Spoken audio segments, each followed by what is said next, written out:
Again, please double check and make sure that your cell phone ringers are turned off. Is this anybody's up here? Oh, that's mine.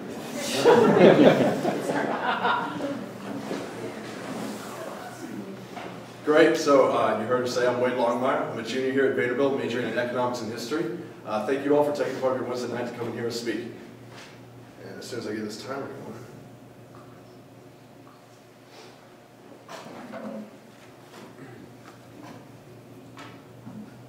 So I'd like to begin with a question that I want all of you to think about.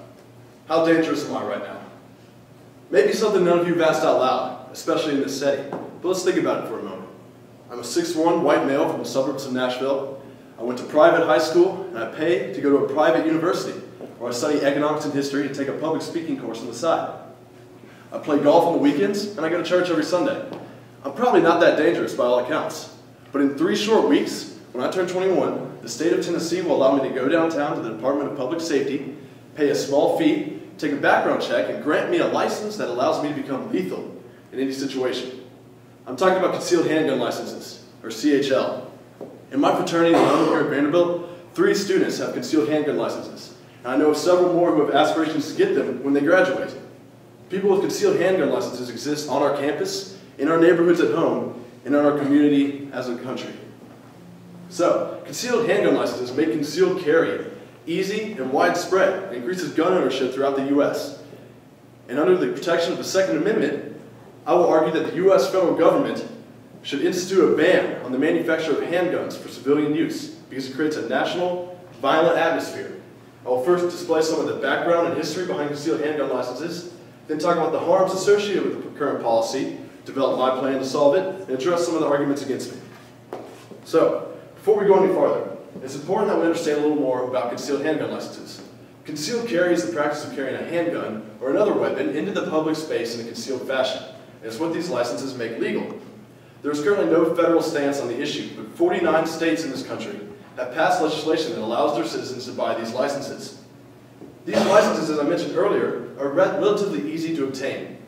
Most states just require that you be 21, that you have a good background check, and then you pass a small safety course as well. So they're rather easy to obtain, and we're giving licenses to citizens that make them potentially dangerous in any situation. And under the protection of the Second Amendment, concealed carry licenses creates a more violent national atmosphere with 4 harmful consequences. The first harmful consequences is more crime, and I will use the Texas Department of Public Safety as a case study for this harm. The Texas publishes the amount of licenses that are issued per year, and also the amount of convictions of people who hold these licenses. In 2009, just under 140,000 licenses were granted to citizens of Texas. That's 140,000 more citizens with weapons that can possibly make situations dangerous.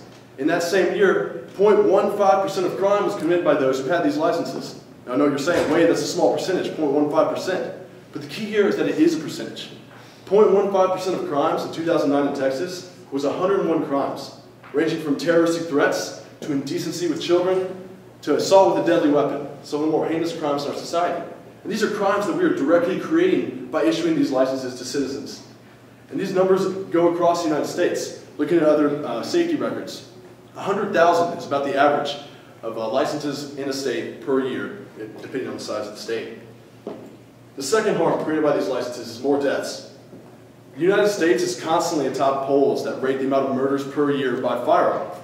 NationMaster.com is one of these websites that accumulates these stats. And in 2010 rather, they had the U.S. at just under 10,000 deaths by a firearm, and that ranked 4th in the world. Now certainly, not all these deaths come from people with CHLs, but the key here is that we are a society that struggles with gun violence. And introducing these licenses to normal citizens isn't helping the problem. It creates more dangerous situations and also some more deaths, as shown by the statistics in Texas.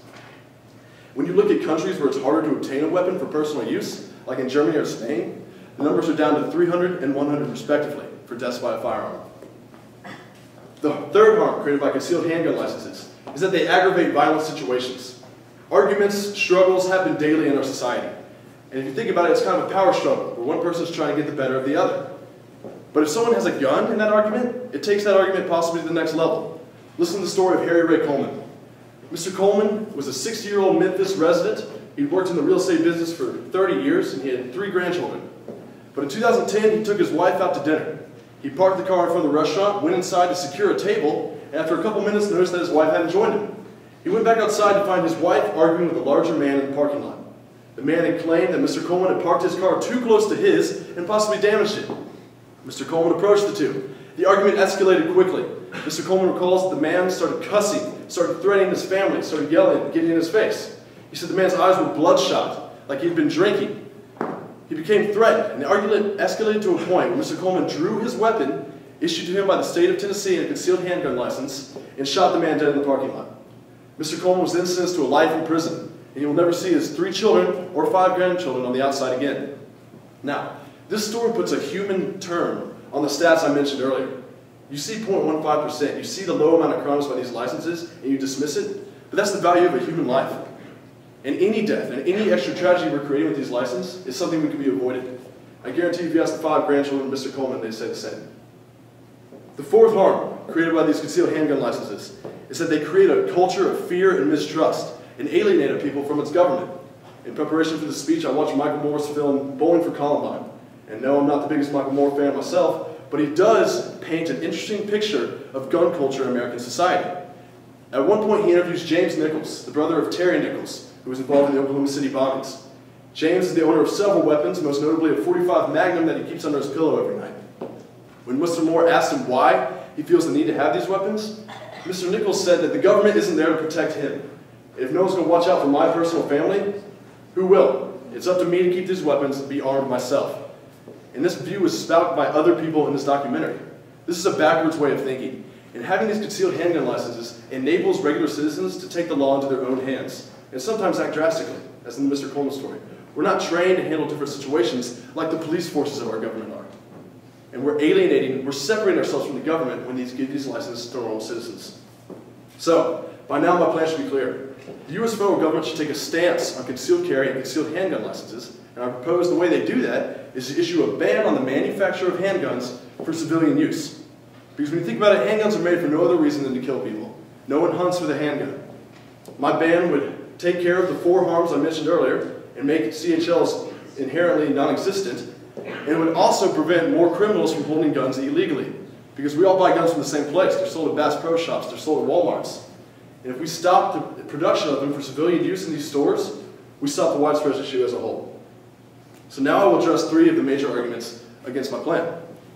First, probably most prominently, is the Second Amendment, which gives U.S. citizens the right to keep and bear arms. But as Michael Moore raised in his film, what exactly are arms? Should I have the right to keep a nuclear warhead in my basement because I think my neighbor might attack me one day? We have to draw the line somewhere. I propose we draw it at a weapon that could kill others that we're allowing people to take into the public space. It's also, I think, a misconstruing of words. The Founding Fathers' language can be interpreted to mean we should be able to take weapons into the public space. They lived in a different world when their central government was unstable, not connected to its citizens. They needed a law where they could keep and bear their arms to maintain their own sort of justice. We don't need that today. We live in a different world. The second argument against me is that concealed handgun licenses enable citizens to protect themselves. There's simply no stats to show this. There's no stat that says this almost happened, but he had a concealed handgun license, so it's okay. What we do have is stats for the crimes, for the murders, for the deaths that occur with these licenses. When I gave this speech to my class 2 months ago, there had been a recent crime alert from Vanderbilt that a man with a gun had run into the Jack in the Box on West End and held up the clerks. He robbed the store and then walked down the street. But I urged the class to think about how would that have been different if one of the people working at the Jack in the Box had had a license. They might have pulled their weapon because they felt threatened, and we would have had a gunfight and possibly a tragedy and a death that didn't need to occur. We live in a desperate world, and there's desperate people. But giving licenses to normal citizens that aren't trained properly to have them, it just makes situations worse. The final argument against me is that my ban would only stop those who obey the law, and that those who carry illegally would continue to do so no matter what legislation we put out there. Well, if you listened earlier, my ban was not just against concealed handgun licenses, but against the production of handguns for civilian use, of putting them in these stores. So while my ban wipes out concealed handgun licenses, it is also an attempt to stop criminal possession. In a way, my ban would be much like the assault weapons ban that the U.S. federal government put in 1994. And a key component of that ban, which I would have in mind, is a sunset clause, which means that the ban would only last 10 years and then go away. And for my ban, that would give us time to see if my legislation would work to reduce the crime, to reduce the death rates. It would also be more acceptable for a lot of people if they were against it. So, in conclusion, I hope I've enlightened you a little bit about what concealed handgun licenses can lead to. Some of the crimes we are creating directly by enabling these people to become dangerous parts of society.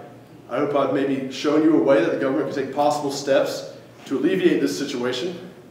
And thank you very much for your time.